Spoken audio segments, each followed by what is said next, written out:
ಏನು ಗಲಭೆ ನಡೀತಾ ಇರುವಂತಹ ಸಂದರ್ಭದಲ್ಲಿ ನಾನು ಘಟನಾ ಸ್ಥಳಕ್ಕೆ ಬಂದ ಮೇಲೇನೆ ಫೈರಿಂಗ್ ನಡೀತು ಅಂತ ಶಾಸಕ ಜನಾರ್ದನ್ ರೆಡ್ಡಿ ಅವರು ಪ್ರತಿಕ್ರಿಯೆ ಕೊಟ್ಟಿದ್ದಾರೆ.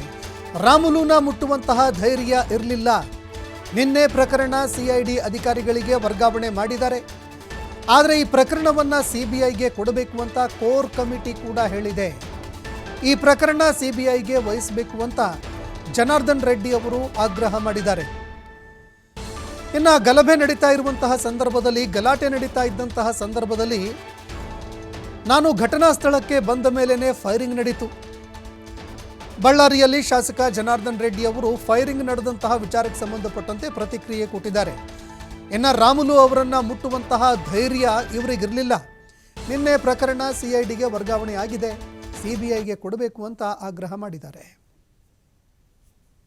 ಕಾರಲ್ಲಿ ರಾಮುಲಲ್ಲಿ ಏನು ಇಶ್ಯೂ ಮಾತಾಡ್ತಾ ಇದ್ರೆ ನಾನು ಆ ಸ್ಪಾಟಲ್ಲೇ ನಾನು ಬಂದಲ್ಲಿ ಇಳಿದಿದ್ದೆ. ನಾನು ಆ ಟೈಮ್ನಲ್ಲಿ ಫೈರಿಂಗ್ ಆಗಿರುವಂಥದ್ದು. ಮತ್ತೆ ಜನಾರ್ದನ್ ರೆಡ್ಡಿ ಬಂದ ಅಂತೇಳಿ ಅವ್ರೇನು ಕೂಗಾಡಿದ್ರು.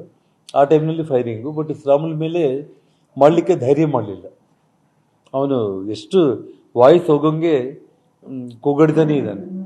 ಅಂದರೆ ಅವನೇನು ದೊಡ್ಡ ಬ್ಯಾಡ್ರಿ ನಾಯಕ, ಅವನೇನು ಪಾಳೆಗಾರನ, ಅವನ ಹೊಡೀರೋ ಅಂತೇಳಿ ಅವನು ಕಂಟಿನ್ಯೂಸ್ ಕೂಗಾಡ್ತಾನೆ ಇದ್ದಾನೆ. ಯಾರೂ ರಾಮುಲ್ ಮೇಲೆ ಇದು ಮಾಡಲಿಕ್ಕೆ ಯಾರೂ ಧೈರ್ಯ ಮಾಡಲಿಲ್ಲ ಅಷ್ಟೇ. ಸೊ ನಾನು ಯಾವಾಗ ಬಂದು ಅವಾಗ ಫೈರಿಂಗ್ ಶುರುವಾಗಿತ್ತು. ಕಾರಲ್ಲಿ ರಾಮುಲಲ್ಲಿ ಏನು ಇಶ್ಯೂ ಮಾತಾಡ್ತಾ ಇದ್ರೆ ನಾನು ಆ ಸ್ಪಾಟಲ್ಲೇ ನಾನು ಬಂದಲ್ಲಿ ಇಳಿದಿದ್ದೆ. ನಾನು ಆ ಟೈಮ್ನಲ್ಲಿ ಫೈರಿಂಗ್ ಆಗಿರೋದು.